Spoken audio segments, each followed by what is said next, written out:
বর্তমানে বাংলাদেশের যে দ্রব্যমূল্য ঊর্ধ্বগতি, এই ঊর্ধ্বগতিতে বাংলাদেশে যারা নিম্ন আয়ের যে সমস্ত মানুষ, তাদের বর্তমান জীবনযাপন খুবই দুর্বিষহ হয়ে পড়েছে।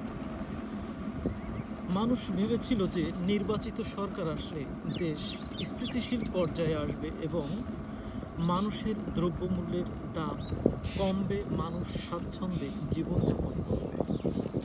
কিন্তু বাংলাদেশের এমন একটি পর্যায়ে এসে বাংলাদেশ যে গভর্নমেন্ট দফায় দফায় যে পরিমাণ নিত্য প্রয়োজনীয় পণ্যের দাম বৃদ্ধি করেছে এবং তেলের দাম ইতিমধ্যে বিএনপি সরকার এসে 2 দফায় তেলের দাম বৃদ্ধি করেছে।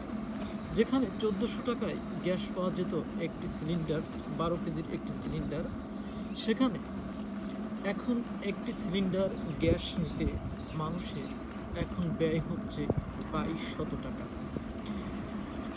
যারা নিম্ন আয়ের মানুষ শহরে বসবাস করে, যাদের গ্যাস কিনে রান্নাবান্না করতে হয়, তাদের জন্য এটা খুবই কষ্টসাধ্য।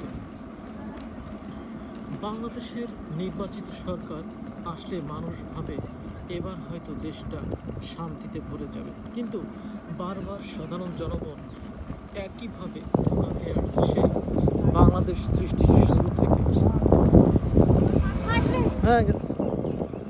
বাংলাদেশ সৃষ্টির শুরু থেকেই বাংলাদেশের মানুষ যেন একের পর এক ধোঁকা খেতেই আছে।